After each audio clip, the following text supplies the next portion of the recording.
Hello friends, स्वागत है आप सभी का हमारी क्लास के अंदर। तो आज हम हमारा बायोकेमिस्ट्री सब्जेक्ट का चैप्टर डिस्कस करने जा रहे हैं, जिसमें चैप्टर है एनर्जी, मेटाबॉलिज्म एंड न्यूट्रिशन।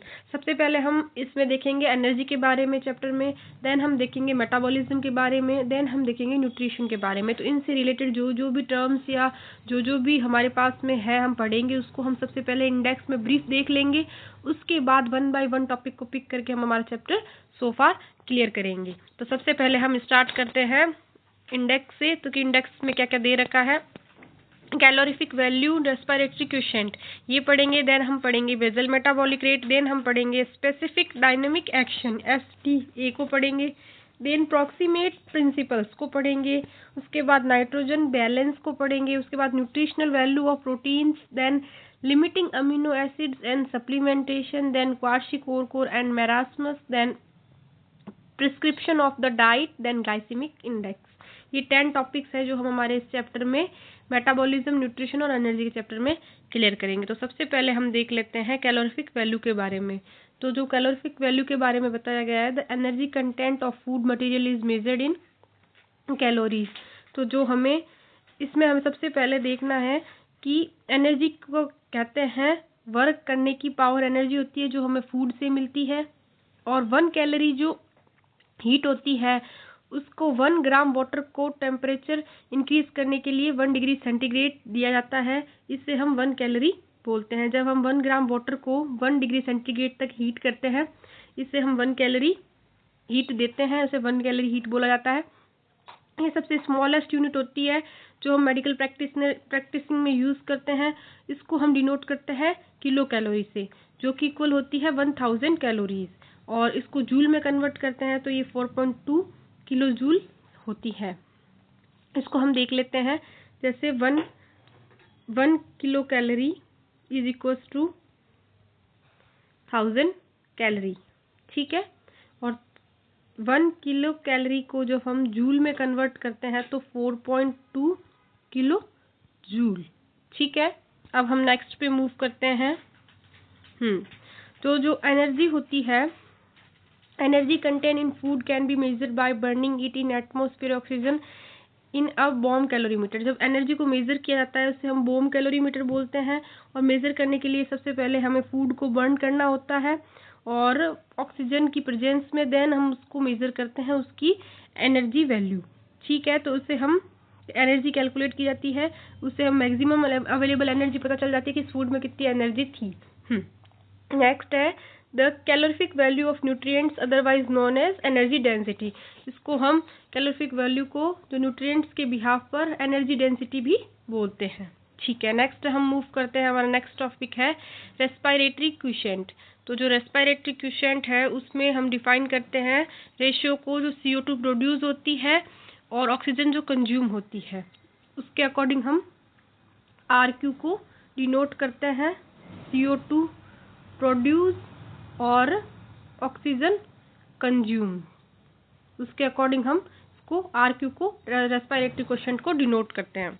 कितनी ऑक्सीजन खर्च हुई, कितनी CO2 प्रोड्यूस हुई, कितनी CO2 बनी, ये सब चीज़ें अलग अलग न्यूट्रिएंट्स का अलग अलग RQ होता है। जैसा कि आप सभी को पता है कि वही सभी के लिए अलग अलग होता है। जैसे कार्बोहाइड्रेट का 1 होता है, फैट का 0.7 RQ होता है, प्रोटीन का 0.8 RQ होता है। तो ऐसे सभी का अलग अलग RQ वैल्यूज होती है, ठीक है। इसको हम देखते हैं, जैसे कार्बोहाइड्रेट जलने पर CO2 O2 लगभग बराबर बनाता है तो उसका RQ 1 होता है। पर जब फैट जब बर्न होता है तो CO2 कम बनाता है तो उसका RQ 0.7 होता है। और जब प्रोटीन बर्न होता है तो वह 0.8 RQ पे रहता है। और मिक्स्ड डाइट का RQ होता है 0.7 से 1 के बीच में फॉर अ हेल्दी पर्सन, और अक्सर ये वेरी करता है 0.82 टू 0.85 तक, ठीक है। जब अब हम देखते हैं डायबिटीज़ में जो RQ कम क्यों हो जाता है, बिकॉज डायबिटीज़ मेलाइटस के शरीर में कार्बोहाइड्रेट का प्रयोग सही से नहीं हो पाता, उसके कारण फैट जल्दी बर्न होने लग जाता है। और फैट जल्दी बर्न होता है तो कीटोलाइसिस में RQ सबसे कम हो जाता है, क्योंकि जब शरीर को कीटोन बॉडीज़ को एनर्जी के लिए यूज़ किया जाता है तो कीटोन बॉडीज़ से फैट बनती है। फैट मेटाबॉलिज्म बहुत ज़्यादा होता है, इसलिए RQ जो डायबिटिक पेशेंट्स हैं उनमें कम हो जाता है, इसलिए RQ is lowest when glycerolysis is very active. आगे देखते हैं, the energy produces is approximately equal to 20 kilo joule. तो इसको हम समझते हैं कि 1 लीटर ऑक्सीजन खर्च करने पर लगभग 20 किलो जूल एनर्जी बनती है, जब हम 1 लीटर ऑक्सीजन कंज्यूम करते हैं तब। आगे देखते हैं energy requirements of normal person. अब हम एक नॉर्मल व्यक्ति की एनर्जी रिक्वायरमेंट्स को देखते हैं। एक नॉर्मल इंसान को एनर्जी कहाँ कहाँ खर्च करनी पड़ती है। तो सबसे पहले इसमें आ जाता है maintenance of basal metabolic rate. तो शरीर को बिल्कुल आराम की पोजीशन में रखने के लिए उसको जितनी एनर्जी रिक्वायरमेंट होती है, जैसे हमारे ब्रीदिंग के लिए, हार्ट के लिए, ब्रेन के लिए, टेम्परेचर के लिए, तो ये एनर्जी सबसे ज़्यादा यूज़ होती है, basal metabolic rate. Then specific dynamic action. तो स्पेसिफिक डायनेमिक एक्शन के अंदर डाइजेशन, एब्सॉर्प्शन और मेटाबॉलिज्म में जो एक्स्ट्रा एनर्जी यूज़ होती है वो आती है इसके अंदर। देन आता है extra energy of expenditure of physical activity. जो फिजिकल एक्टिविटी जैसे वर्किंग में, प्लेइंग में, एक्सरसाइज में जो भी यूज होती है, उस एक्स्ट्रा एनर्जी को एक्सपेंडिचर फिजिकल एक्टिविटी के टाइम होता है उसका। तो आप सभी को आई होप समझ में आ गया होगा जो अभी तक हमने चैप्टर में डिस्कस किया। पहले हमने चैप्टर में डिस्कस किया कैलोरीफिक वैल्यू, इसको हमने अच्छे से समझा, क्या होता है, कैसे होता है, जूल में कन्वर्ट करते हैं, सब कुछ। उसके बाद हमने पढ़ा रेस्पिरेटरी क्वेश्चन, जो भी आई होप आप सबको अच्छे से समझ में आ रही है क्लास, और जो मैंने थ्योरी के बिहाफ पे आपको समझाना था, जैसे एक्सप्लेन करना था, वो मैंने अच्छे से बताया है। देन उसके बाद में हम मूव करते हैं, हमारा नेक्स्ट टॉपिक है बेसल मेटाबॉलिक रेट। तो इस टॉपिक को हम अच्छे से देखते हैं कि इसमें हमें क्या क्या कैसे कैसे पढ़ना है। तो जैसे कि आपको सभी को मेरी प्रीवियस क्लासेस से पता है, सबसे पहले हम किसी भी टॉपिक को पढ़ते हैं तो उसकी डेफिनेशन को सो फार अच्छे से क्लियर कर लेते हैं। तो सबसे पहले हम डेफिनेशन देखेंगे बेसल मेटाबॉलिक रेट की क्या होती है। बेसल मेटाबॉलिक रेट वह मिनिमम एनर्जी होती है जो बॉडी को जब बॉडी एकदम आराम की रेस्टिंग फेज में होती है, जैसे जागते हुए, खाली पेट, या जैसे फिजिकल मेंटल पीस में जब बॉडी होती है, उसको मेंटेन करने के लिए जो हम एनर्जी की रिक्वायरमेंट होती है, उस रिक्वायरमेंट को हम बेसल मेटाबॉलिक रेट बोलते हैं। BMR से हमें किन किन कामों के लिए एनर्जी मिलती है। तो जैसे हमें हार्ट के लिए मिलती है, सर्कुलेशन के लिए मिलती है, रेस्पिरेशन के लिए मिलती है, ब्रेन के लिए मिलती है, एक्सेट्रा। इन सभी के लिए जो हमारे वाइटल फंक्शंस हैं उनको सस्टेन और मेंटेन करने के लिए बेसल मेटाबॉलिक रेट की नीड होती है, एनर्जी की नीड होती है। इन सबको एनर्जी मिलती है जब हम बिना मूव किए, बिना कोई काम किए रेस्टिंग फेज में रहते हैं।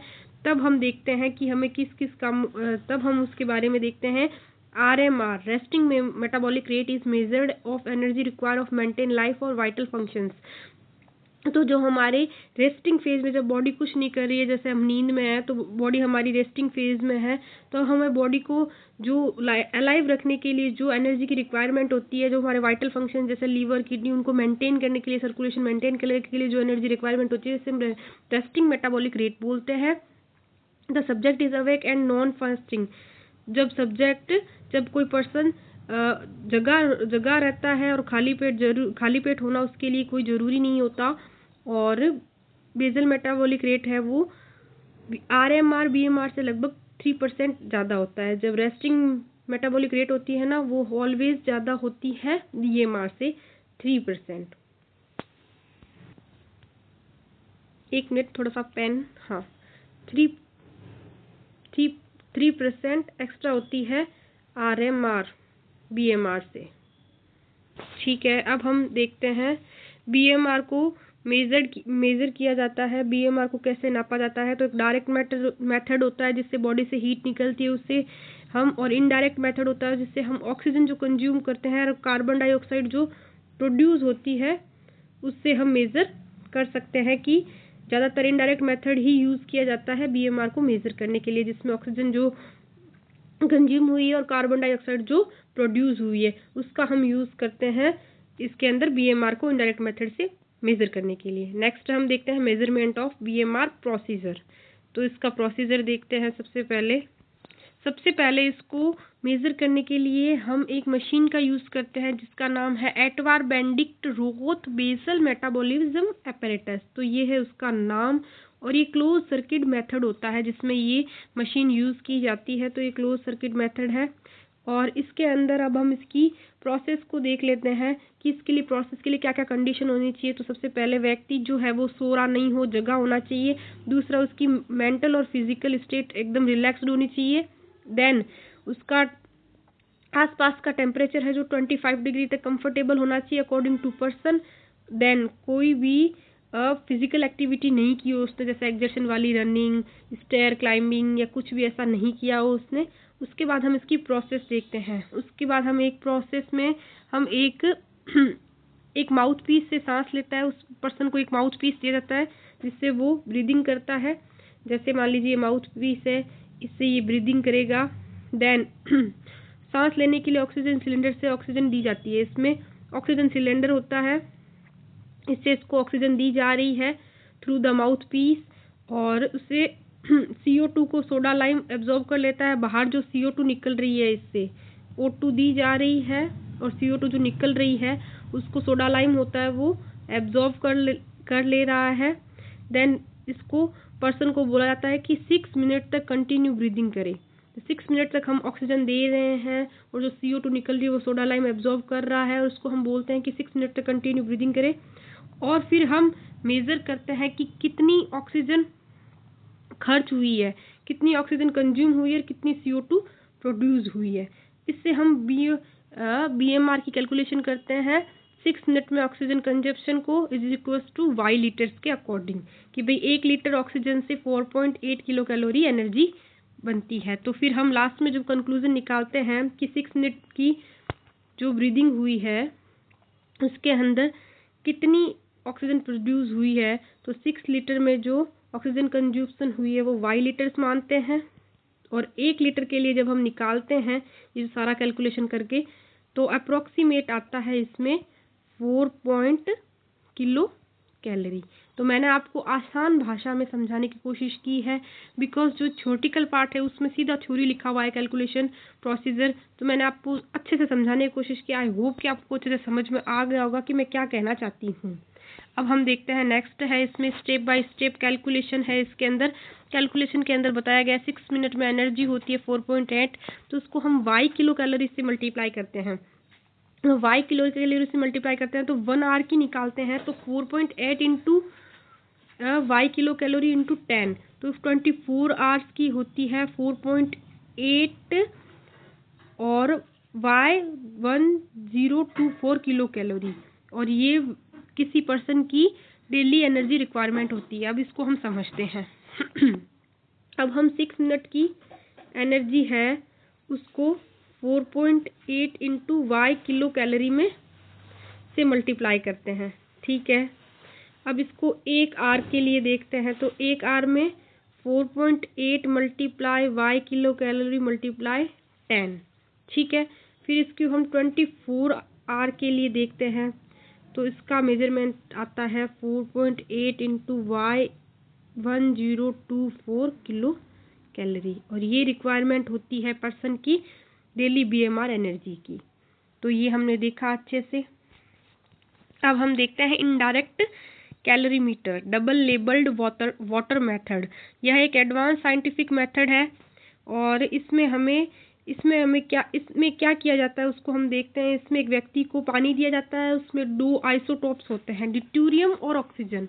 ये 2 आइसोटोप देने के बाद में जो ड्यूटेरियम है उसको ये सिर्फ H2O के रूप में बाहर निकलता है, और जो ऑक्सीजन है वो 18 वाटर और CO2 दोनों के रूप में बाहर निकलती है। तो दोनों को एलिमिनेशन रेट में डिफरेंस किया जाता है, तो CO2 का प्रोडक्शन हमें पता चलता है। तो इसको अब हम देखते हैं अच्छे से। तो ये इनडायरेक्ट, ये एक एडवांस साइंटिफिक मेथड है। इसमें हम किसी, जैसे ये कोई पर्सन है,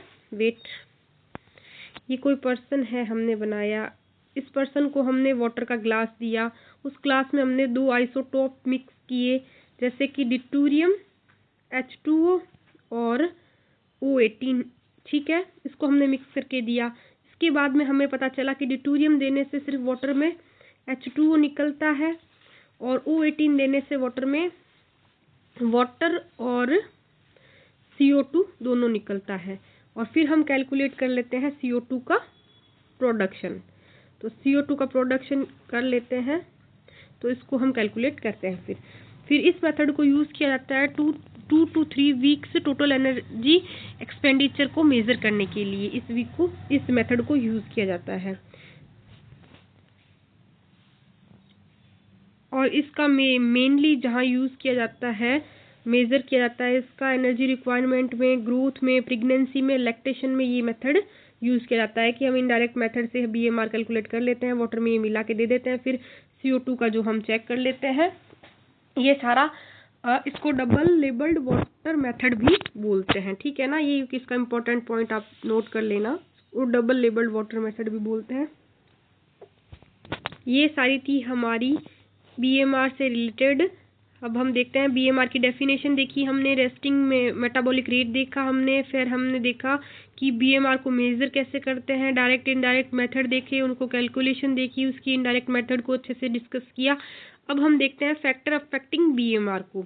तो कौन कौन से फैक्टर हैं जो BMR को अफेक्ट करते हैं। जैसे सबसे पहला फैक्टर इन्होंने दे रखा है एज है जो BMR को अफेक्ट करती है। During the period of active growth के टाइम पे BMR हाई रहती है हमारी बॉडी की। It reaches a maximum 5 years of age. In old age BMR is low. तो 5 years, जब बच्चा 5 साल तक का होता है तब तक BMR बहुत हाई रहता है, और जैसे जैसे एज बढ़ती जाती है हमारी BMR कम होती जाती है, ठीक है। नेक्स्ट है हमारे पास में सेक्स। तो males have a higher BMR then females. तो मेल्स की जो BMR है वो ऑलवेज हाई रहती है फीमेल से, ठीक है। Temperature increases in cold climate is compensatory mechanism to maintain body temperature. Eskimos have higher BMR। तो जो टेम्परेचर है कोल्ड एनवायरनमेंट में ऑलवेज BMR बढ़ जाता है, बिकॉज जो बॉडी का टेम्परेचर उसको मेंटेन करना पड़ता है, उसके लिए हीट की रिक्वायरमेंट रहती है, तो बॉडी का टेम्परेचर बढ़ता है तो BMR भी बढ़ जाता है। नहीं, बॉडी का टेम्परेचर कम होता है तो BMR बढ़ जाता है, ठीक है। ठंडे एनवायरनमेंट में BMR ज़्यादा होता है, जो लोग ठंडे एनवायरनमेंट में रहते हैं, ठीक है। एक्सरसाइज में भी BMR बढ़ता है, क्योंकि इससे हार्ट है जो जल्दी जल्दी पंप करता है, कार्डियक आउटपुट बढ़ जाता है, और स्टारवेशन यानी भूख में भी शरीर एनर्जी बचाने के लिए BMR कम हो जाता है हमारा, एक्सरसाइज के टाइम बढ़ जाता है। अब हम देखते हैं नेक्स्ट फीवर में बॉडी का टेम्परेचर, मेटाबॉलिक रेट्स बहुत रिएक्शंस फास्ट हो जाती है, और 1 डिग्री सेंटीग्रेड टेम्परेचर बढ़ने पर BMR 12% तक इंक्रीज हो जाता है। जब हमारी बॉडी का टेम्परेचर 1 डिग्री सेंटीग्रेड बढ़ता है तो 12% तक हमारा BMR इंक्रीज हो जाता है। नेक्स्ट हम देखते हैं थायराइड हार्मोन्स में। थायराइड हार्मोन्स है जो मेटाबॉलिज्म को फास्ट करता है, हीट का प्रोडक्शन को बढ़ाता है, और हाइपरथायरॉयडिज्म में BMR बढ़ जाता है जबकि हाइपो में कम हो जाता है। अब हम देखते हैं मेटाबॉलिज्म जो है वो फास्ट होता है इसके अंदर, थायराइड के अंदर फास्ट, देन हीट प्रोडक्शन भी ज़्यादा होता है, देन हाइपरथायरॉयडिज्म है जो उसमें BMR इंक्रीज हो जाती है, और हाइपो में जब थायराइड हार्मोन कम होता है तो BMR ऑटोमेटिक कम हो जाती है। अब हम देखते हैं नॉर्मल वैल्यू ऑफ BMR। तो बॉडी सरफेस एरिया और BMR पर डिपेंड करता है, जैसे किलो कैलोरी पर स्क्वायर मीटर पर आवर।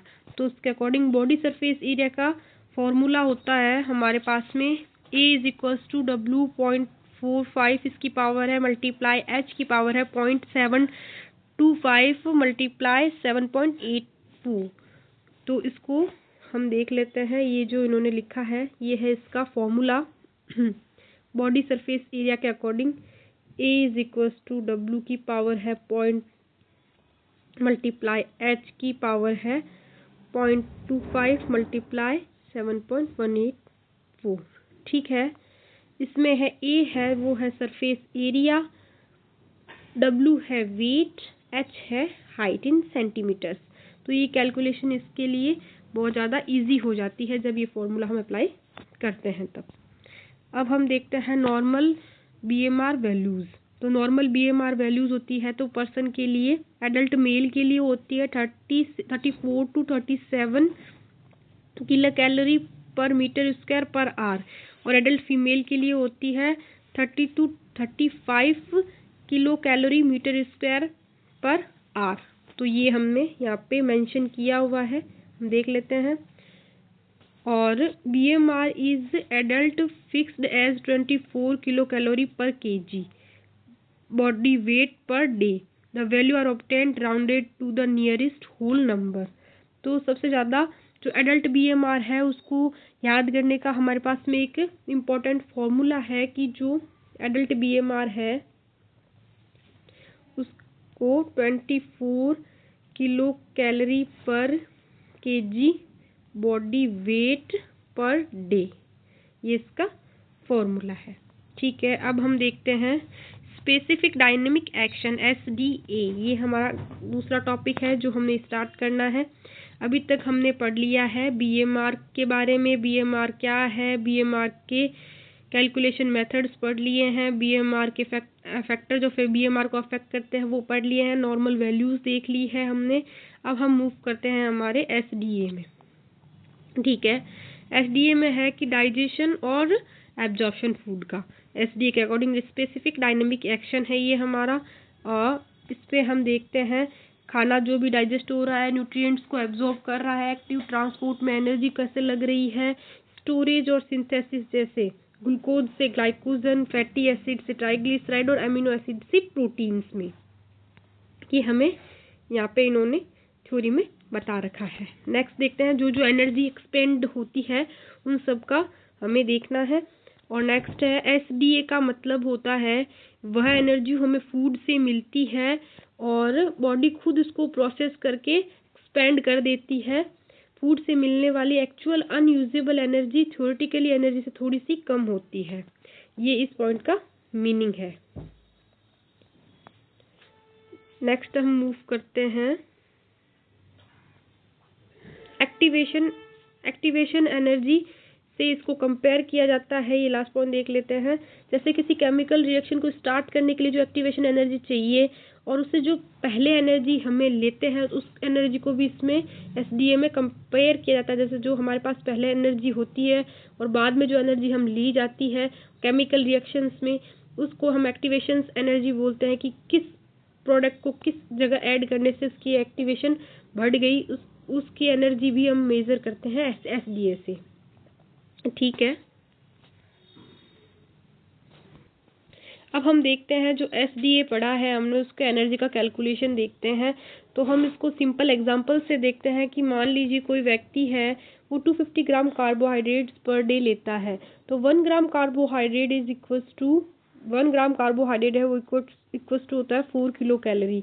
और अब हम देखते हैं तो 250 into 4 is equals to 1000 kilo calorie. लेकिन यह पूरी 1000 किलो कैलोरी बॉडी को काम करने के लिए नहीं मिलती, तो एनर्जी लॉस होता है। बिकॉज जो हम खाना खाने के बाद बॉडी को डाइजेस्ट करना होता है उसमें भी एनर्जी का लॉस होता है, न्यूट्रिएंट्स को एब्जॉर्ब करने के लिए भी एनर्जी का लॉस होता है, ग्लूकोज से ग्लाइकोजन को बनाने के लिए भी एनर्जी चाहिए हमें। तो इन सभी कामों के लिए हमें एनर्जी चाहिए, तो शरीर को हमें एनर्जी से रिजर्व रखना पड़ता है। तो कितना एनर्जी एक्सपेंड होता है, लगभग 10% एनर्जी है जो डाइजेशन और प्रोसेस में जो है यूज़ हो जाती है।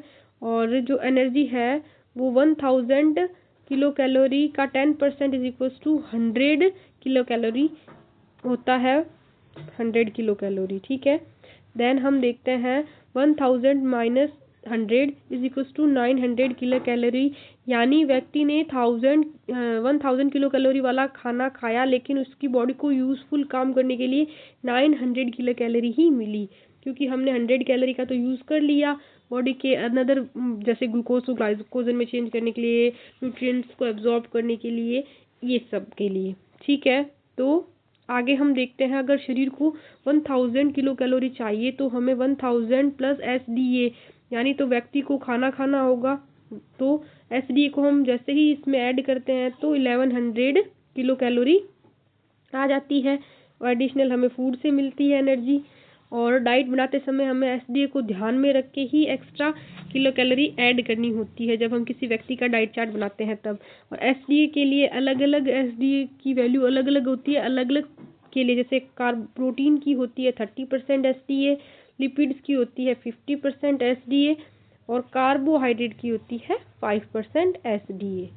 ठीक है, इसका मतलब है अगर आप 100 किलो कैलोरी प्रोटीन खाते हैं तो आपको 30 किलो कैलोरी डाइजेशन में चली जाएगी और 70 किलो कैलोरी से ही आपको यूज़फुल एनर्जी मिलेगी। ये बात ये कहना चाह रहा है। और इसमें प्रोटीन डाइजेशन में सबसे ज़्यादा एनर्जी होती है, आप सबको पता है 30% होता है। कार्बोहाइड्रेट डाइजेशन में सबसे कम एनर्जी लेता है 5%।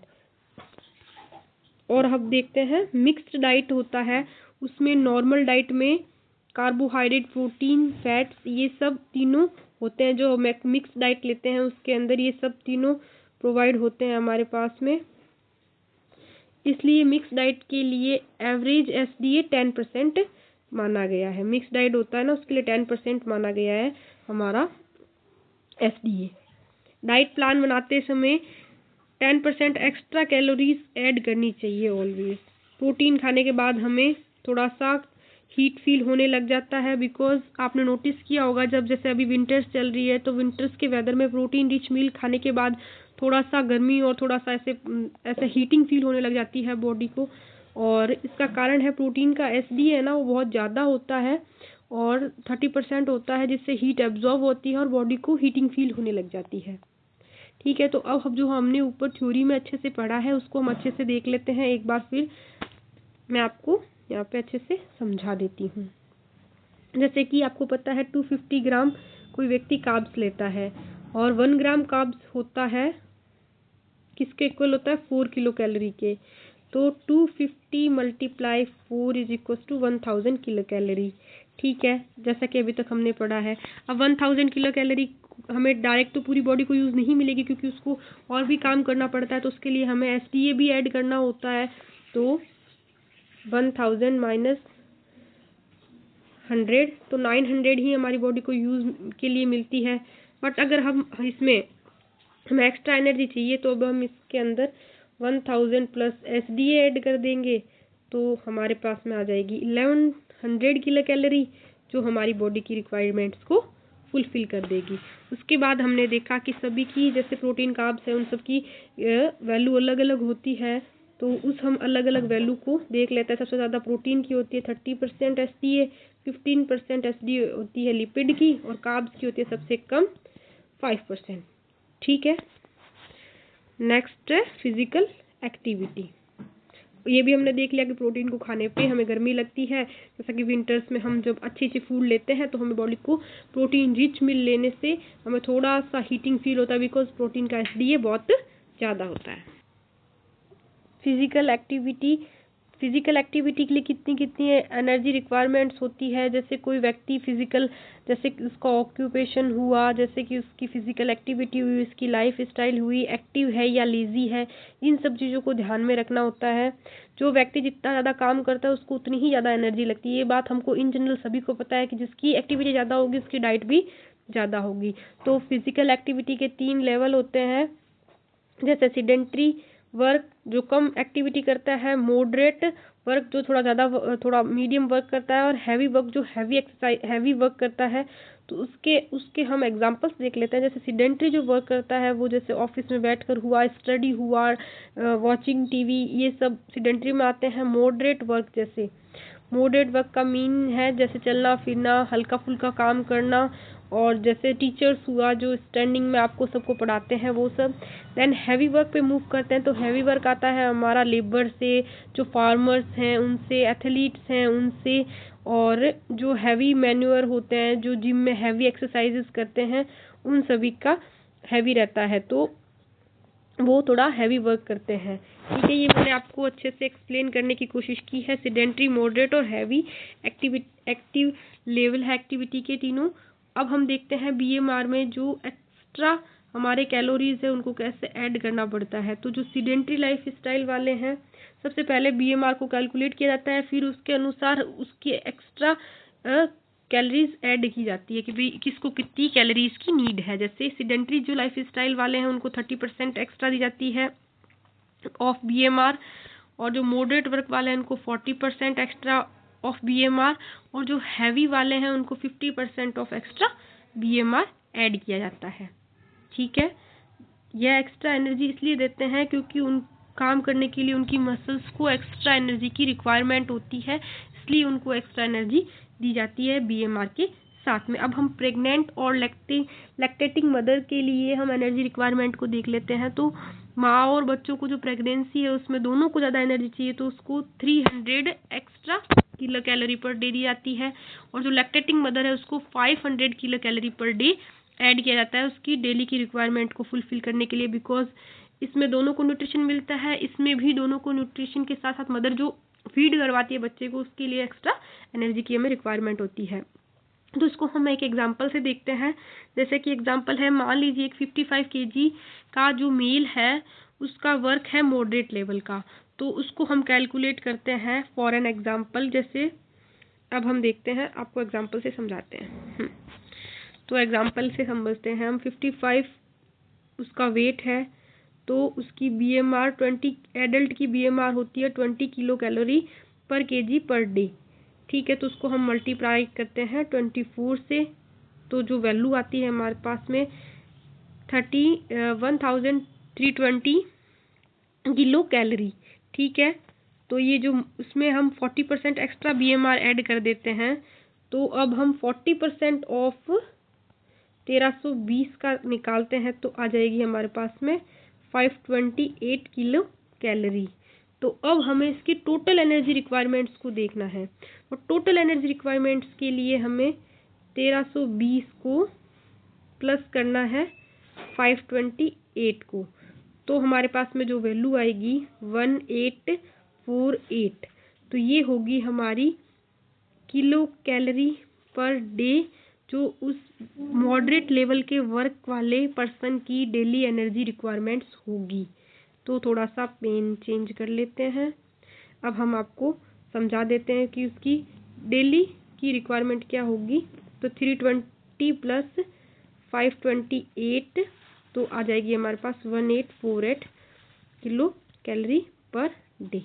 तो इतनी एनर्जी की जो मॉडरेट लेवल का है उसके हमने 40% ऐड कर दी BMR के अकॉर्डिंग, तो ये एनर्जी की रिक्वायरमेंट उसको होगी। आई होप कि आपको ये अच्छे से समझ में आ गया होगा। बाकी आप थ्योरी पार्ट से भी क्लियर कर सकते हैं। ये मैंने आपको एक्स्ट्रा एग्जांपल देके समझा दिया ताकि आपको अच्छे से सो फार कोई दिक्कत ना हो। ठीक है, नेक्स्ट हम मूव करते हैं रिक्वायरमेंट्स ऑफ डाइटरी न्यूट्रिएंट्स।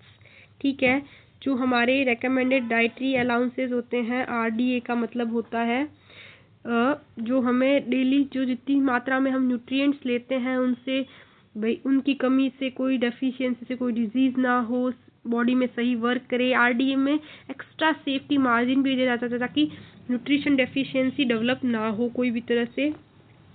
तो उसके लिए अब हम देखते हैं कि रोज़ हमें कितनी मात्रा में न्यूट्रिएंट्स में कार्बोहाइड्रेट, प्रोटीन और विटामिन्स, मिनरल्स लेने चाहिए ताकि हमें कोई भी बॉडी में डेफिशिएंसी ना हो, बॉडी अच्छे से वर्क करे। WHO और FO की गाइडलाइन पे हमें इंडिया में ICMR, Indian council of medical research ने हमें बताया कि हमें कैसे कैसे इकोलॉजी के अकॉर्डिंग कैसे कैसे सर्वाइव करना है, तो कैसे कैसे हमें खान पान, जलवायु और लाइफ स्टाइल पे हमको वर्क करना है। अब हम देखते हैं प्रॉक्सिमेट प्रिंसिपल्स। जो प्रॉक्सिमेट प्रिंसिपल्स है उसमें हमें बताया गया है कि हमें डेली रिक्वायरमेंट्स में कार्ब्स, फैट्स, प्रोटीन के अलावा एसेंशियल जैसे विटामिन्स, मिनरल्स, इन सब को भी हमारी बॉडी को नीड्स होती है बॉडी की ग्रोथ के लिए, प्रेगनेंसी के लिए, लैक्टेशंस के लिए, और कन्वल्सेंस मतलब कोई भी हमें डिजीज़ हो उससे ठीक होने के लिए जिसकी हमें नीड रहती है, वो हमारे प्रॉक्सिमेट प्रिंसिपल्स हैं। अब हम देखते हैं इम्पोर्टेंस ऑफ कार्बोहाइड्रेट्स। तो कार्बोहाइड्रेट की इम्पोर्टेंस देखते हैं।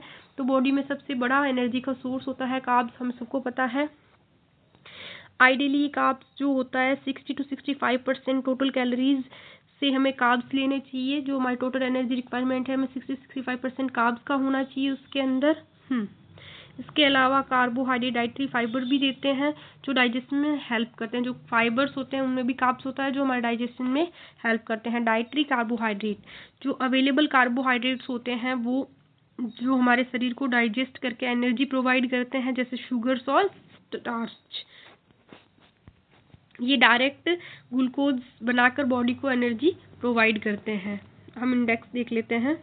इंडेक्स में हमें बताया गया है फाइबर्स दे रखे हैं, उनके केमिकल नेचर्स दे रखे हैं और साथ में हमें दे रखा है फिजियोलॉजिकल इफेक्ट्स उनके। तो सबसे पहले हम सेल्यूलोज के बारे में देखते हैं। सेल्यूलोज के केमिकल नेचर है पॉलीमर ऑफ ग्लूकोज होता है, ग्लूकोज के पॉलीमर से मिलकर बना होता है, ग्लूकोज का पॉलीमर होता है। इसका फिजियोलॉजिकल इफेक्ट देख लेते हैं। जो ये रिटेन्स वाटर इन फीसेस, जो हमारा फिकल मटेरियल होता है, जो हमारा फीसेस होता है, उसमें वाटर आने से रोकता है। आंतों की जो मूवमेंट होती है उसको पेरिस्टालसिस को बढ़ाता है, जिससे कि हमें इंक्रीज बाउल एक्शन, जिससे बाउल एक्शन अच्छे से हो जाता है, उससे हमें सो फार कॉन्स्टिपेशन नहीं होता। नेक्स्ट देखते हैं हम हेमीसेल्यूलोज। तो ये बना होता है पेंटोज और हेक्सोज से। ठीक है, तो पेंटोज और हेक्सोज से बना होता है। तो रिटेन्स वाटर इन फीसेस, ये भी हमारे फीसेस में वाटर की क्वांटिटी को कम करता है। Increase bile acid and uronic acid excretion, जो बाइल एसिड और यूरोनिक एसिड जो हमारा सब्सटेंस है उनके एक्सक्रीशन को बढ़ाता है बॉडी के अंदर। लैग्निन का है केमिकल नेचर, एरोमेटिक अल्कोहल्स होते हैं ये एंटीऑक्सीडेंट्स होते हैं और ये बाइल एसिड एक्सक्रीशन को बढ़ाता है और कोलेस्ट्रॉल को जो हमारी बॉडी के अंदर कम करता है। ठीक है, नेक्स्ट है पैक्टीन्स। पैक्टीन्स का केमिकल नेचर होता है पार्शियली एस्ट्रीफाइड रहमनो गैलेस्टरेंस, थोड़ा सा देख लेना आप इसकी थोड़ी सी प्रोनाउंसिएशन। एब्जॉर्ब वाटर करता है, ये वाटर को एब्जॉर्ब करता है, पेट को खाली होने की गति को धीमी करता है और साथ में बाइल एसिड को ब्लाइंड करके बाहर निकालता है। ये हमने इंडेक्स देख लिया अच्छे से। हमारे जो केमिकल नेचर्स हैं उनके फिजियोलॉजिकल इफेक्ट्स हैं फाइबर्स का, डाइटरी फाइबर्स में ये कंपोनेंट होते हैं और आपके एग्जाम में भी इनसे क्वेश्चन बन सकते हैं, तो आप इस इंडेक्स को अच्छे से देख लीजिएगा। नेक्स्ट हम मूव करते हैं। अब हम देखते हैं अनअवेलेबल कार्बोहाइड्रेट्स, जो हमारी बॉडी के अंदर डाइजेस्ट या एब्जॉर्ब नहीं होते, जो हमें एनर्जी नहीं प्रोवाइड करते, उन्हें हम बोलते हैं अनअवेलेबल कार्बोहाइड्रेट्स। लेकिन ये डाइटरी फाइबर के रूप में भी हमारी बॉडी के लिए असेंशियल होते हैं, जैसे सेल्यूलोज, हेमीसेल्यूलोज, लिग्निन, पैक्टिन्स। ठीक है। तो जो the major dietary polysaccharide is starch. तो आप सभी को पता है स्टार्च हमारी बॉडी में पाए जाने वाला मुख्य जो होता है वो हमारा पॉलीसेकेराइड होता है और ये मेनली बना होता है ग्लूकोज, ये mainly maltose digest by amylase to maltose. ये एमाइलेज एंजाइम स्टार्च को तोड़ता है, स्टार्च से माल्टोज में और फिर माल्टोज तोड़ता है ग्लूकोज में। ठीक है, ग्लूकोज का इम्पोर्टेंस होता है हमारी बॉडी में, बॉडी के जो मेन ऑर्गन्स और टिश्यूज हैं उनके फ्यूल्स के रूप में। एक्स्ट्रा ग्लूकोज हमारी बॉडी फैट में कन्वर्ट कर देता है और वो बॉडी में स्टोरेज फॉर्म में स्टोर रहता है। ठीक है, कुकिंग और स्टार्च के बारे में देखते हैं। जब स्टार्च को हम कुक करते हैं तो वो वाटर सॉल्युबल हो जाता है, डाइजेस्टिव एंजाइम के लिए इजीली एक्सेसिबल हो जाता है और इससे रो फूड से ज़्यादा इजीली डाइजेस्ट होता है। जो कुक्ड फूड होता है ना वो कार्ब्स के फॉर्म में हमारी बॉडी के अंदर। स्टार्च के बारे में देखते हैं। स्टार्च है वो बॉडी के मेन डाइटरी सोर्सेज होता है, जैसे राइस, व्हीट, पल्सेस, ट्यूबर्स जैसे पोटैटो एंड ऑल। और जर्मिनेशन का इफेक्ट भी होता है इसमें। जो जर्मिनेशन का इफेक्ट बताया, जैसे जो लेग्यूम्स होते हैं वो जो लेग्यूम्स को जो हम ये बोलते हैं ना स्प्राउट्स एंड ऑल, तो इनके लिए जर्मिनेशन में स्टार्च का कुछ पार्ट ऐसे टूट जाता है और वो फूड की डाइजेस्टिबिलिटी को बढ़ा देता है, जो हमारे लेग्यूम्स वगैरह होते हैं। नेक्स्ट हम मूव करते हैं सुक्रोज पे। सुक्रोज है वो आमतौर पर स्वीटनिंग एजेंट के रूप में वर्क करता है।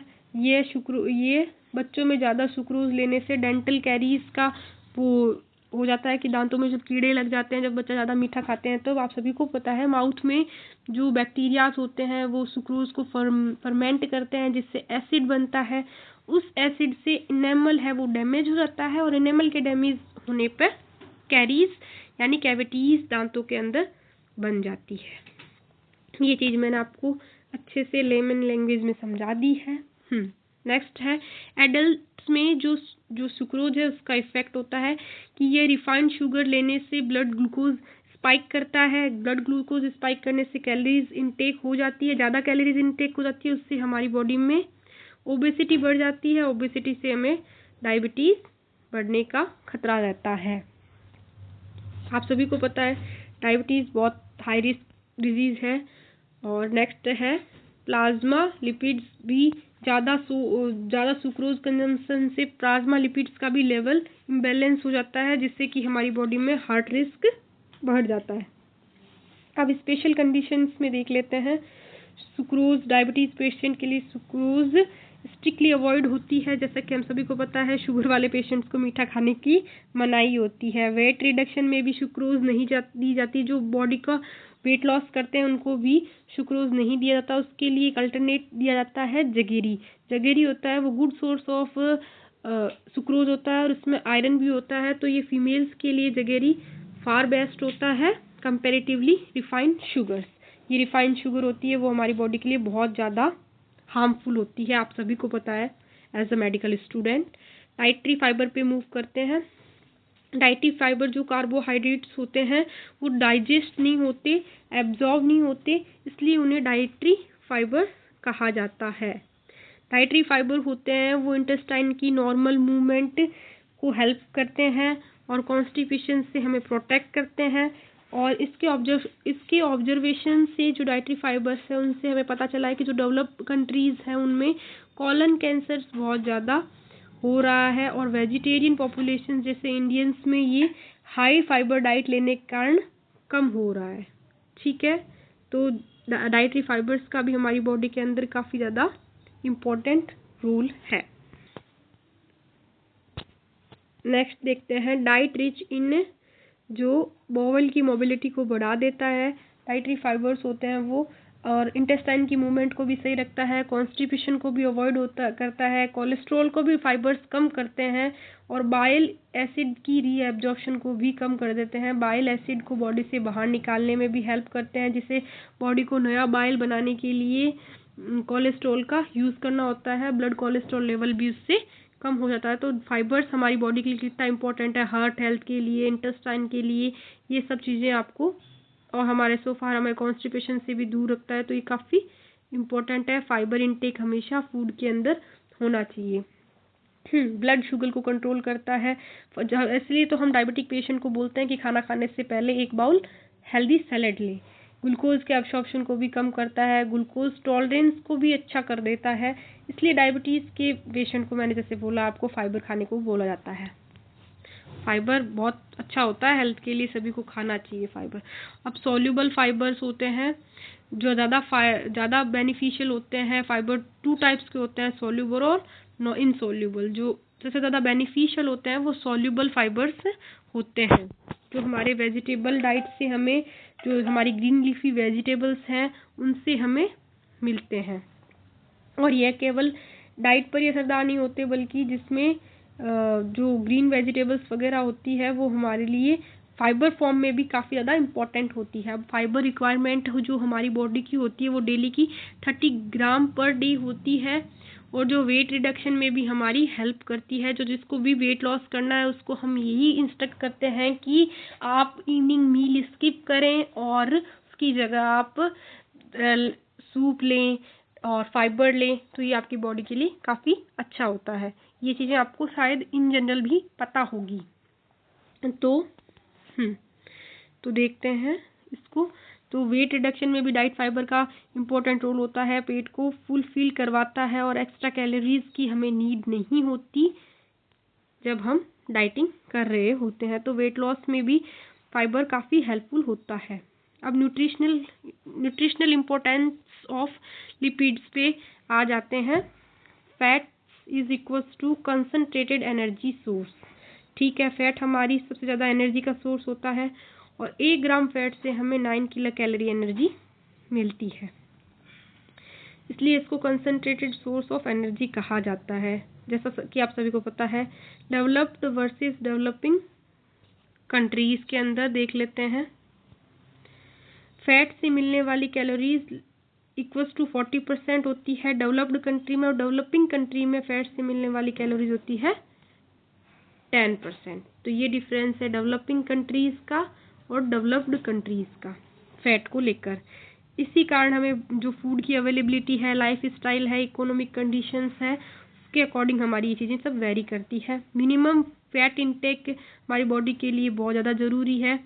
पूरी तरह फैट फ्री डाइट नहीं लेनी चाहिए, बिकॉज फैट भी हमारी बॉडी के लिए इम्पोर्टेंट रोल प्ले करते हैं। तो हमारी बॉडी के अंदर फैट सोल्यूबल विटामिन्स भी होते हैं, essential fatty acid are to be met, उससे हमें एसेंशियल फैटी एसिड्स भी मिलते हैं। तो मिनिमम मात्रा में हमें फैट लेना बहुत ज़रूरी है। अगर आप डाइटिंग करते हैं तो पर उसमें पूरी तरह से फैट को स्किप नहीं करना चाहिए, बिकॉज आपकी फैट भी आपके लिए उतना ही ज़रूरी है जितना कार्ब्स है, प्रोटीन्स है। तो हमें सब चीज़ों की बैलेंस डाइट लेनी चाहिए, ना कि किसी चीज़ को स्किप करना चाहिए हमारी डाइट के अंदर। हमें फैट्स के बारे में देखते हैं। फैट्स होते हैं जो हमारी बॉडी जो हमारे फूड के टेस्ट को बढ़ा देते हैं, पाल्पेबिलिटी को भी बढ़ा देते हैं, और फैट्स को कुकिंग मीडियम के रूप में भी पसंद किया जाता है। और विजिबल जो फैट्स होती है, दिखने वाली जो फैट होती है, जैसे बटर, घी, कुकिंग ऑयल्स, ये सब हमारे रेकमेंडेड होते हैं डेली इंटेक के लिए। जैसे नॉर्मल जो एडल्ट होता है उसके लिए 20 ग्राम पर डे फैट चाहिए, प्रेगनेंसी में 30 ग्राम पर डे चाहिए, और ड्यूरिंग लैक्टेशन हमें 40 ग्राम पर डे फैट की रिक्वायरमेंट होती है हमारी बॉडी को। जो इनविजिबल फैट है, जो छुपा हुआ होता है, जैसे एग के अंदर, फिश के अंदर, मीट के अंदर, सीरियल्स के अंदर, नट्स के अंदर, ऑयल सीड्स के अंदर, वो 1 ग्राम फैट पर 100 ग्राम्स होता है। और ये भारत में एसेंशियल फैटी एसिड का अधिकांश हिस्सा इनविजिबल फैट से ही मिलता है हमें। इंडिया में जो हमारा सोर्स है वो इनविजिबल फैटी एसिड का ही है। कोलेस्ट्रॉल एंड हार्ट डिजीज पे मूव करते हैं। कोलेस्ट्रॉल का जो बॉडी पे इफेक्ट होता है, हाई कोलेस्ट्रॉल मीन्स आप सभी को पता है आर्थोजेनिक इफेक्ट होता है। हाइपर कोलेस्ट्रोमिया वाले जो लोग होते हैं उनमें कोरोनरी आर्टरी की डिजीज का, हार्ट अटैक का रिस्क बढ़ जाता है, इसलिए डाइटरी इंटेक रेस्ट्रिक्ट किया जाता है उनके लिए। हाइपर कोलेस्ट्रोमिया वाले पेशेंट्स में हाई कोलेस्ट्रॉल फूड जैसे egg, yolk, liver, brain, kidney कम मात्रा में लेनी चाहिए। वेजिटेबल, सेरेल्स, पल्सेस, और ये सब, इनमें कोई कोलेस्ट्रॉल नहीं होता, तो इनका इंटेक हमें ज़्यादा लेना चाहिए। वेजिटेबल स्टेरॉयड्स कोलेस्ट्रॉल एब्जॉर्प्शन को इनहिबिट करते हैं। सैचुरेटेड वर्सेस अनसैचुरेटेड फैट, ठीक है। सैचुरेटेड फैट है उससे कोलेस्ट्रॉल नहीं बढ़ता है, और अनसैचुरेटेड फैट होता है उससे कोलेस्ट्रॉल घटता है। अनसैचुरेटेड फैट्स जैसे vegetable oils, fish oils preferred होते हैं हमारे खाने के लिए। पॉली अनसैचुरेटेड फैटी एसिड, जिसे हम पुफा बोलते हैं। जब आप कोई भी चिप्स या पैकेट का पैक लाते हैं तो उसके पीछे मुफा, पुफा, ये सारी फॉर्म्स लिखी हुई होती है। तो सोर्स ऑफ वेजिटेबल्स होता है, जैसे सोर्स है पॉली अनसैचुरेटेड फैटी एसिड की वेजिटेबल ऑयल्स और फिश ऑयल्स, ठीक है, जैसा कि इसमें थ्योरी में हमारे पास में मेंशन है।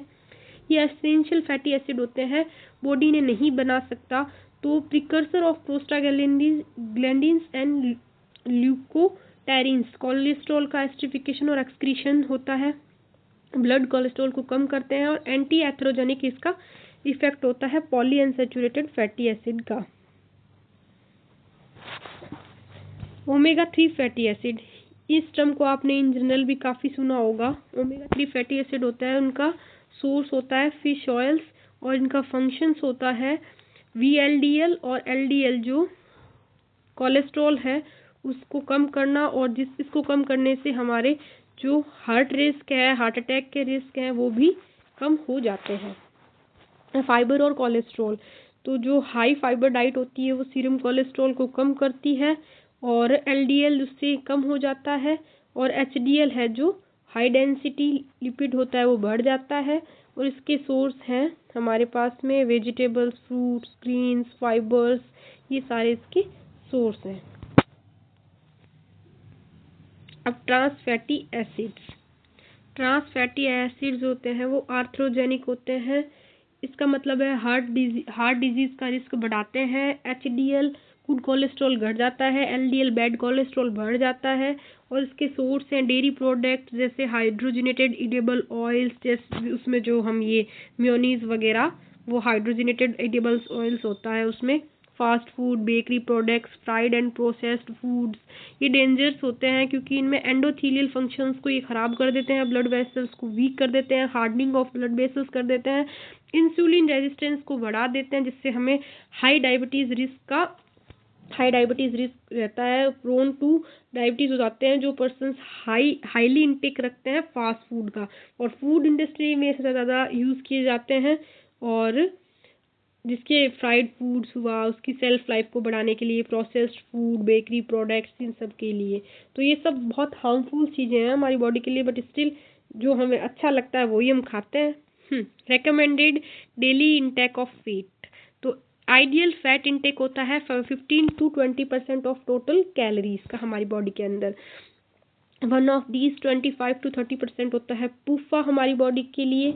तो इसका मतलब है नॉर्मल एडल्ट के लिए टोटल ऑयल्स की रिक्वायरमेंट होती है 20 to 25 ग्राम्स, और पूफा हमारी बॉडी के लिए चाहिए 3 gram per day for normal person. और एक्सेसिव पूफा, बहुत ज़्यादा पूफा फ्री रेडिकल्स बनाते हैं जो हमारी सेल्स को डैमेज करते हैं। पूफा की टोटल फैट का 30% से अधिक नहीं लेना चाहिए। तो जो एक्स्ट्रा हम घी, ऑयल्स ये सब खाते हैं ये भी हमारी बॉडी के लिए अच्छा नहीं है। नेक्स्ट पे मूव करते हैं। इम्पोर्टेंस ऑफ प्रोटीन और उसके इम्पोर्टेंस देखते हैं। जो फैट कंपोजिशन होता है वो प्रोटीन का असेंशियल अमीनो एसिड से देखते हैं। प्रोटीन होता है जो बॉडी टिश्यू की बिल्डिंग के लिए हेल्पफुल होता है, बिल्डिंग ब्लॉक्स, बॉडी के ब्लॉक्स को बनाता है। एनर्जी कंट्रीब्यूशन में प्रोटीन हमारी बॉडी का 10 to 15% टोटल एनर्जी का रिक्वायरमेंट्स होता है। प्रोटीन स्पेयरिंग इफेक्ट, अगर डाइट में कार्बोहाइड्रेट इनफ ना हो तो एमिनो एसिड एनर्जी के लिए यूज़ नहीं आते, और स्टारवेशन में एमिनो एसिड एनर्जी से सोर्स बनाते हैं। प्रोटीन एसेंशियल एमिनो एसिड्स के सोर्स होते हैं, और एडल्ट रिक्वायरमेंट होती है अकॉर्डिंग टू WHO प्रोटीन की। WHO/FO recommendation in 1985 safe levels of जो एडल्ट रिक्वायरमेंट होती है वो 0.75 to 0.8 ग्राम पर kilogram per day. Body proteins बनाने के लिए सभी एसेंशियल अमीनो एसिड्स को यूज़ करती है। कुछ अमीनो एसिड्स को प्रिकर्सर्स बनाया जाता है जैसे cysteine, methionine, tyrosine, phenylalanine. Dispensable amino acid होते हैं जो बॉडी सेल्फ बना सकती है, जैसे पायरुवेट से एलेनिन, ऑक्जेलो एसीटेट से क्या बनाया जाता है, एस्पेरेट, और अल्फा कीटो रेगुलेट से बनाया जाता है ग्लूटामेट। ये 3 अमीनो एसिड्स हैं। नाइट्रोजन बेस है अ नॉर्मल एडल्ट के लिए जो नाइट्रोजन बैलेंस में होता है, intake is equals to loss urine plus faeces plus skin. तो इसका फॉर्मूला है I is equals to U plus F plus S।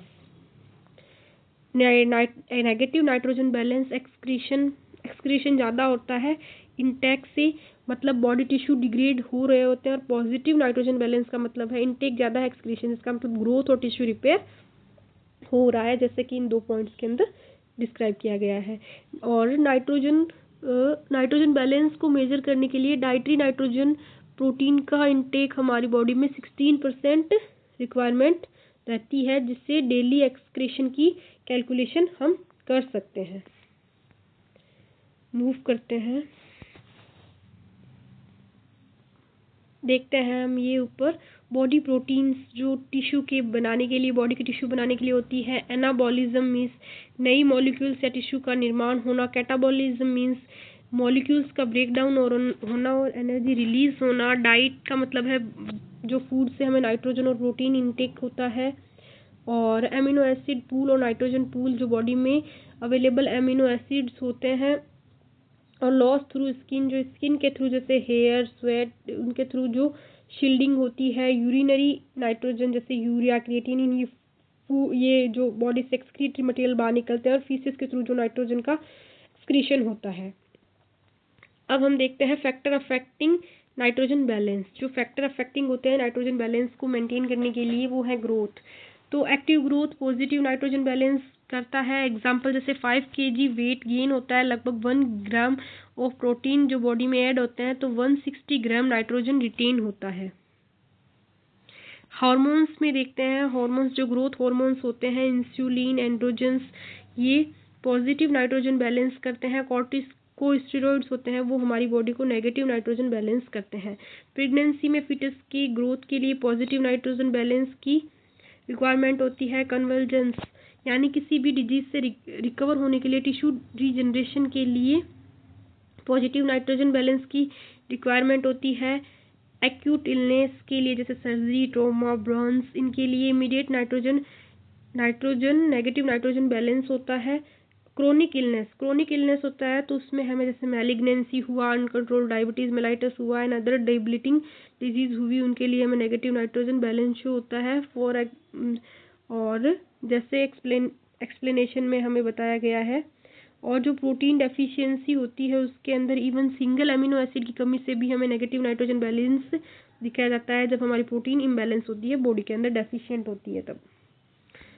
Maintenance of nitrogen balance, जो नाइट्रोजन का बैलेंस बॉडी के अंदर, ऑब्लिगेटरी नाइट्रोजन लॉस होता है 3.5 ग्राम नाइट्रोजन पर day for 65 gram of adult. Equivalent होता है 22 ग्राम ऑफ प्रोटीन के, जैसा कि हमें इसमें बताया गया है। और रिक्वायरमेंट होती है, प्रोटीन टर्नओवर रिक्वायरमेंट होती है मिनिमम डेली रिक्वायरमेंट 0.75 टू 0.8 ग्राम पर किलोग्राम पर weight of good quality of protein, जो हमारी बॉडी के लिए रहना बहुत असेंशियल होता है। Protein requirements, this is applicable in the case of infants, adolescents, pregnant women, lactation, conversion as a growth stop protein requirement also decreases. अगर हमें प्रोटीन की रिक्वायरमेंट कम हो जाएगी तो इनकी भी ग्रोथ कम हो जाएगी।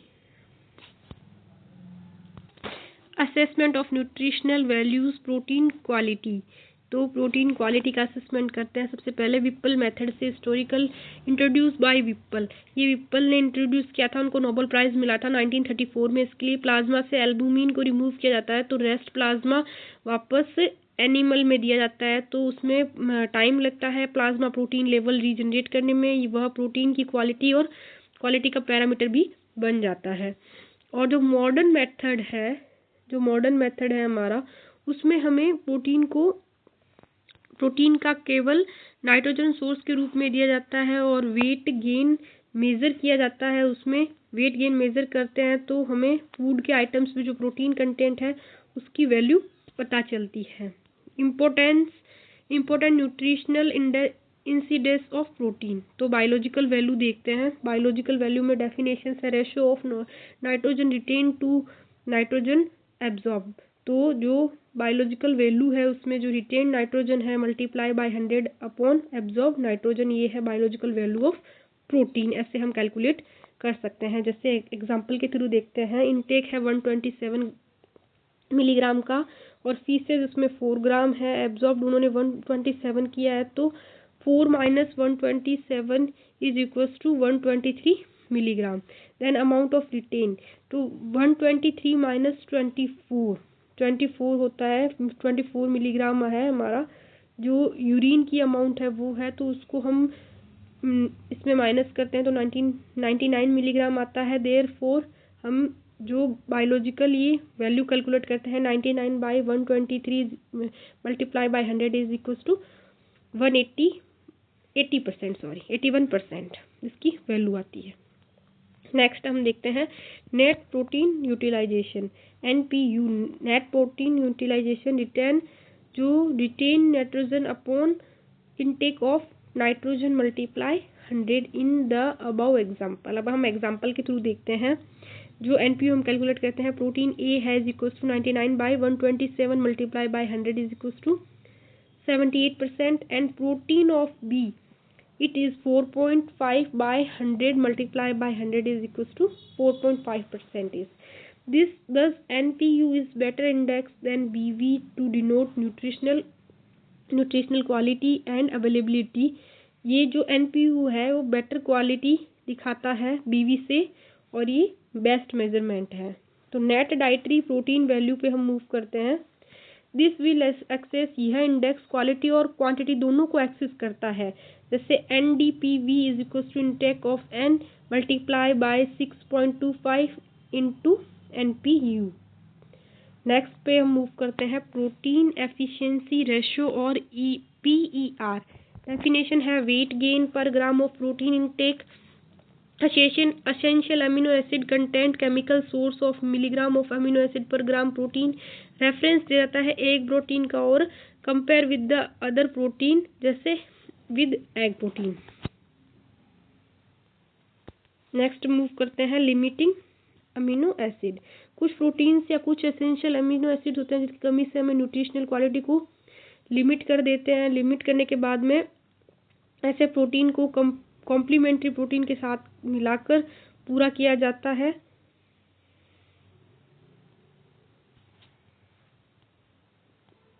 ये है म्यूचुअल सप्लीमेंटेशन आ जाता है इसमें। हमारे पास म्यूचुअल सप्लीमेंटेशन का मीनिंग है कभी कभी कोई भी हमें प्रोटीन सोर्स लेते हैं उसमें जो एसेंशियल अमीनो एसिड नहीं मिलता, जैसे कि हमें पल्सेस से लाइसिन और मेथियोनिन में कमी होती है, तो और जैसे सेलेक्स होते हैं उसमें मेथियोनिन में कमी होती है, लेसिन में कमी होती है, तो ये हमें नहीं मिल पाता। तो अगर हम दाल प्लस अनाज को एक साथ खाते हैं, जैसे हम चपाती प्लस दाल लेते हैं, तो दाल की लाइसिन अनाज की कमी को पूरा करता है और अनाज की मेथियोनिन दाल की कमी को पूरा करता है।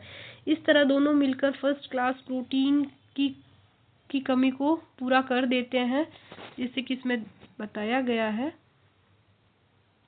फर्स्ट क्लास प्रोटीन की जो कमी है वो पूरी हो जाती है हमारी बॉडी के अंदर, तो इससे हमारी बॉडी को काफ़ी जो एसेंशियल अमीनो एसिड है वो मिलते हैं, जिससे बढ़ने वाले वजन बढ़ाने वाले में यह देखा गया है कि जो मिक्स्ड प्रोटीन दिया जाता है उनका वेट गेन बहुत अच्छा होता है। जिन किसी को भी वेट गेन करना होता है उनके लिए ये दिया जाता है, तो उसका वेट गेन अच्छा हो जाता है। म्यूचुअल सप्लीमेंटेशन में जो हमारी जो प्रोटीन है जो प्रोटीन की कमी की प्रॉब्लम है जो ओवरकम करते हैं, तो म्यूचुअल सप्लीमेंटेशन की नीड होती है, जैसे कि हम पल्सेस के साथ चपाती लेते हैं, दाल चपाती लेते हैं, तो इससे। नेक्स्ट हम मूव करते हैं प्रोटीन एनर्जी माल न्यूट्रिशन पे। ये इम्पोर्टेंट टॉपिक है, इससे एग्जाम में क्वेश्चंस पूछे जाते हैं। ये सबसे कॉमन प्रॉब्लम है जो वर्ल्ड वाइड है। इसमें न्यूट्रिशनल डेफिशिएंसी देखी जाती है। न्यूट्रिशन में भी मेनली प्रोटीन की डेफिशिएंसी देखी जाती है। यह सबसे मतलब जो डेवलपिंग कंट्रीज है उनके अंदर ये मेजर प्रॉब्लम है और ये ज़्यादा चिल्ड्रंस को अफेक्ट करती है। इसके प्रीवलेंस होता है जैसे एजुकेशन सोशल उसके लेवल पे डिपेंड करता है और ये 20 से 50% तक डिफरेंट एरियाज में सोशो इकोनॉमिक स्टेटस के अकॉर्डिंग ही होता है, फैलता है। फैलता क्या है, होता है। तो जैसे हमारी जो भी लिविंग स्टैंडर्ड है उसके अकॉर्डिंग।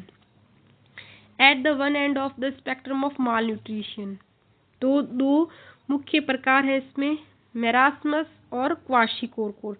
तो इनको हमें अच्छे से पढ़ना है। तो ये जो मेरास्मस है ये ग्रीक वर्ड से आया है जिसका अर्थ है वेस्ट वर्ड, और का अर्थ है वर्ड टू वेस्ट, यानी बहुत ज़्यादा पतला होना। ठीक है, इसका कारण है प्रोटीन और एनर्जी की डेफिशिएंसी। इसमें बॉडी बहुत ज़्यादा थिन हो जाती है, वीक हो जाती है, मसल्स और फैट लॉस बहुत ज़्यादा होता है और जो चाइल्ड है वो वास्टेड मतलब जो कंकाल जैसा दिखाई देता है इसमें हमें मेरास्मस में। नेक्स्ट है हमारा अदर स्पेक्ट्रम है हमारा क्वाशिकोरकोर। तो क्वाशिकोरकोर का मतलब है जो ओल्ड एज टाइप जो चाइल्ड्स होते हैं उनका रोग है ये। उसमें ये बच्चा जन्म लेते ही घाना ट्राइब्स यानी जीए ट्राइब की तरह दिखाई देता है और इसका कारण है प्रोटीन की जो डेफिशिएंसी है, कैलोरी डेफिशिएट होता है, जिसमें बच्चे का जो पेट होता है वो इडिमेटस होता है और स्किन में भी चेंजेस होते हैं, जो हेयर्स होते हैं उनका कलर्स भी चेंज होता है और साथ में उसकी जो इम्यूनिटी है वो भी बहुत ज़्यादा वीक होती है क्वाशिकोरकोर में। तो ये क्वाशिकोरकोर के सिम्टम्स हैं sickness, older child gets when the next child to born to term local language is Ghana tribe. तो ये WHO के अकॉर्डिंग इसको कहा जाता है और इसके अंदर प्रोटीन डेफिशिएंसी होती है और क्वाशीकोर के लिए बताया गया है। इसमें हाइपोएल्बुमिनिया होता है, पुअर वुंड हीलिंग और इडिमेटस पाए जाते हैं।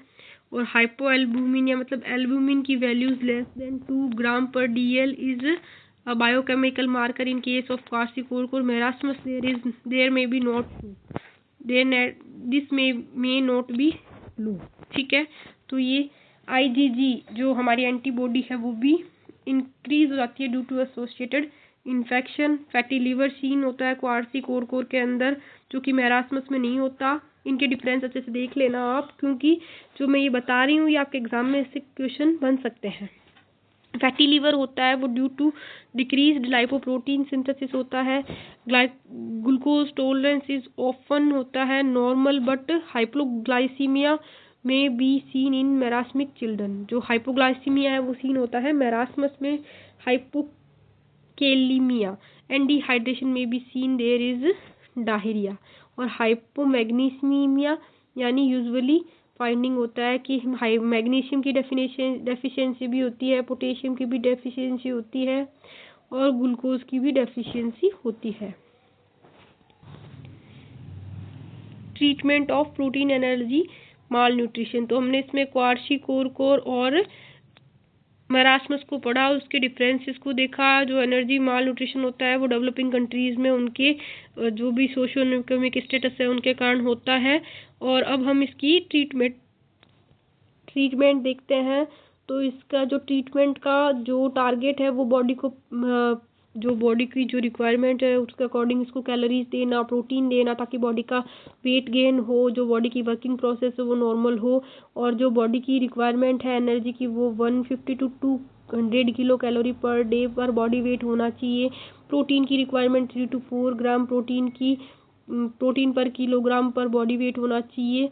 और जो इफेक्टिव कॉम्बिनेशंस है जो जैसे 3 जो पार्ट में हम वेजिटेबल्स से प्रोटीन जैसे बंगाल ग्राम या मूंगफली से जो हम दे सकते हैं, एक पार्ट हम मिल्क का रखते हैं और उसमें यह जो मिक्सचर है ये बॉडी को जल्दी न्यूट्रिशन प्रोवाइड करता है। तो ये हमें उनको पेशेंट्स को डाइट के थ्रू उसका ट्रीटमेंट किया जा सकता है। और जो हमारे डाइट की जो सक्सेस है उसको मेज़र करने के लिए, जैसे एडिमा कम हो रही है, पेट और पेट की सूजन गायब हो रही है, सीरम एल्बुमिन का बढ़ना है जो, और ब्लड में प्रोटीन का लेवल है वो भी बढ़ जाता है। ये सब है इस ट्रीटमेंट को क्योर करने के लिए। और PEM के बाद होने वाले जो हमारे इफ़ेक्ट्स हैं उनके लिए, जो सीवियर माल न्यूट्रिशन में बॉडी में जो हमारी ये जो आ जाती है माल न्यूट्रिशन में, मेंटल और फिजिकल स्टेटस पे हमें काफ़ी ज़्यादा डेफिशिएट हो जाता है बच्चा। और उसकी जो इंटेलेक्चुअल कैपेसिटी है वो भी उस पर भी काफ़ी असर पड़ता है, उसकी मेंटल स्टेटस पे भी काफ़ी असर पड़ता है। और जो सीवियर जब माल न्यूट्रिशन होता है तब, और जब ये माल न्यूट्रिशन मीडियम होता है तब इसका कोई कुछ थोड़ा बहुत हम ट्रीटमेंट कर सकते हैं। और जो इसका परमानेंट ट्रीटमेंट तो है नहीं कोई ऐसा, बट हाँ अभी हमें जो नेशनल प्रोग्राम्स वगैरह भी चल रहे हैं इसके इरेडिकेशन के लिए, उनसे भी हम मतलब आज के बच्चों के भविष्य के लिए राष्ट्रीय स्तर पर कुपोषण खत्म करने का प्रयास बहुत ज़्यादा ज़रूरी है। तो उसको भी हम नेशनली एफर्ट्स लगा रहे हैं। तो कैचेक्सिया ड्यू टू डिजीज़, अब ये कैचेक्सिया उन पेशेंट्स में होता है जो एडवांस्ड होते हैं, जैसे कैंसर, एड्स, ट्यूबरक्लोसिस से जो ऑलरेडी उनको हो रखा होता है, और जिनके अंदर बहुत ज़्यादा माल न्यूट्रिशन होता है जैसे मेरास्मस, और जिनके अंदर प्रोटीन की काफ़ी ज़्यादा लॉस हो रखा होता है, उन पेशेंट्स को उनको हम कैचेक्सिया बोलते हैं। कैचेक्सिया के जो मेन रीजंस होते हैं वो होते हैं इन्फ्लामेटरी साइटोकाइनिन्स, जो हमारी बॉडी के लिए बॉडी में कैंसर को डेवलप करता है, प्रोटीन उबेक्टिन या प्रोटीज़म पाथवे को तोड़ता है, और जो एनर्जी की रिक्वायरमेंट है और BMR है वो काफ़ी ज़्यादा बढ़ जाती है इससे। साइटोकाइनिन्स होते हैं जो एनर्जी को डेवलप करने के लिए अनकपलर्स को एक्टिव कर देते हैं, जैसे थ्रोम्बोजिन को एक्टिव कर देते हैं। बॉडी में ऑक्सीजन और हीट की रिक्वायरमेंट थ्रोम्बोजिनस के एक्टिव होने पे बढ़ जाती है। और जो फैट है, फैट का भी जो ये फ्लूइड लिपिड साइक्लिंग है ये भी हमारी बॉडी में ट्यूमर प्रोटीओग्लाइकेंस निकलते हैं, हार्मोन सेंसिटिव लाइपेज को एक्टिव कर देते हैं। लाइपेज को एक्टिव करने के बाद में एडिपोज टिश्यू से फ्री फैटी एसिड निकलने लग जाते हैं और ये लीवर में ट्राइग्लिसराइड में चेंज हो जाते हैं और ट्राइग्लिसराइड्स में चेंज होने के बाद में VLDL के जो मीडियम से एडिपोज टिश्यू में वापस पहुंच जाते हैं और इस पूरे साइकिल में जो एनर्जी यूज होती है उसका बॉडी को कोई भी बेनिफिशियल इफेक्ट नहीं होता, जो फ्यूटलिंग साइकिल होती है, लिपिड साइकिल होती है, उसके थ्रू। अब हम देखते हैं नेक्स्ट, जो मोस्ट ऑफ द ट्यूमर्स होते हैं प्रिफरेंशियली यूज एनारोबिक ग्लाइकोलाइसिस। तो जो ट्यूमर्स होते हैं वो एनारोबिक ग्लाइकोलाइसिस को पसंद करते हैं, जिससे हमारा लैक्टिक एसिड बढ़ जाता है बॉडी के अंदर, लैक्टेट लीवर